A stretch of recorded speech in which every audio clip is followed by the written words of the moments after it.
खटखटाता ही रहेगा। और ये आज बड़ी ही खुशी की बात है कि हमारे श्री राधे डीजे साउंड के माध्यम से आज हम सारे कलाकार उपस्थित हैं। और ये बहुत प्यारा सा चाचा जी का फरमाइश है, काली माई बाड़ी हमारे गाँव।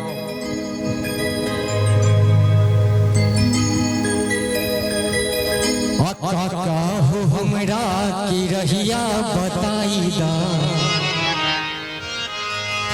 अपनी भुलाई तनी घरे पहुँचाईदा। ना जानी गौआ के ना एगो काली माई बाड़ी हमरा गाँव हो, एगो काली माई बाड़ी हमरा गाँव। काका हो हमरा की रहिया बताईदा, पानी भुलाई तनी घरे पहुँचाईदा। ना जानी गौआ के ना एगो काली माई बाड़ी हमरा गाँव हो, एगो काली माई बाड़ी हमरा गाँव हो, एगो काली माई बाड़ी हमरा गाँव। और ये झूठे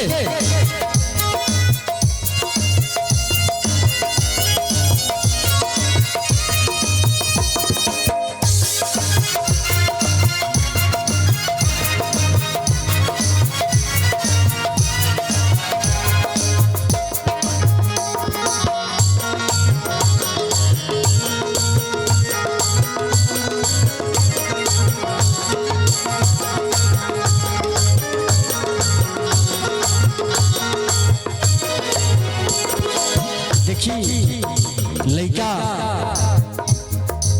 अपने मम्मा पिता के साथ में माता रानी के दरबार और मैया रानी के दर्शन करे खातिर गई रहे। यह मेला के भीड़ में जब लड़का के साथ अपना मम्मी पापा से छूट जाता था, वो चाचा से कहता रे घूमे खातिर आइले रही नवरात्र के मेला, छुटल सबकी संग दादा हो गईनी अकेला।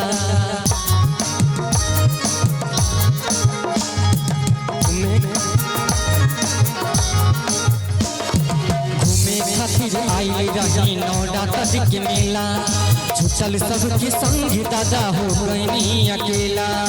तबही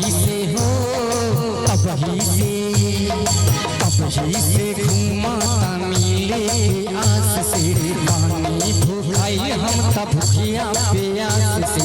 थाक गईले छोटे छोटे पाँव, एगो काली माई बाड़ी हमरा गाँव हो, एगो काली माई बाड़ी हमरा गाँव। काका हो हमरा की रहिया बताईदा, पानी भुलाई तनी घरे पहुँचाईदा। ना जानी गौआ के ना एगो काली माई बाड़ी हमरा गाँव हो, एगो काली माई बाड़ी हमरा गाँव।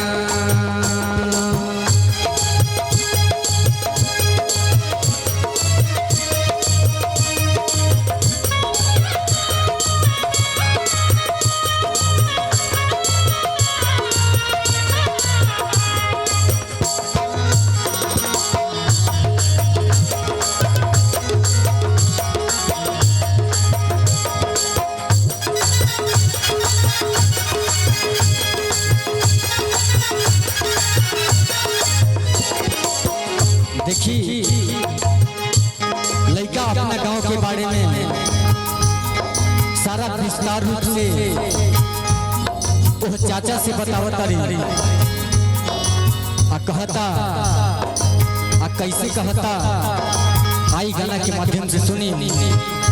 लड़का कहता गांव के हमरा पूर्व आदि मंदिर बाटे भारी, आदि आदि मंदिरिया के लागल बा फुलवारी।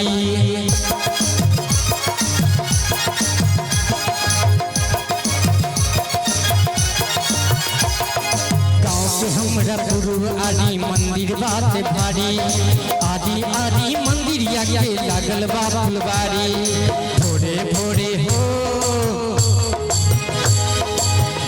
भोरे जाए सभी जलवा चढ़ावे माई के सरनिया में दुखवा सुनावे निक लागे निमिया के छाँव एगो काली माई बाड़ी हमरा गाँव हो एगो काली माई बाड़ी हमरा गाँव।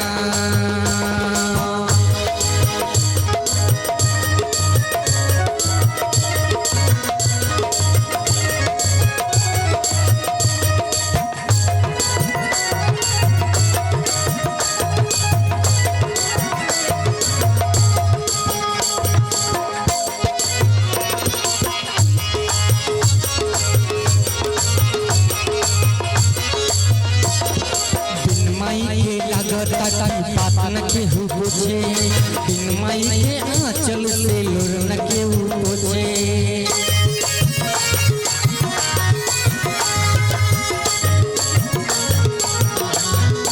बिन माई के लागत की पातन के हु पूछे बिन माई के आंचल से लोर न के हु पूछे भटगांव के हो भटगांव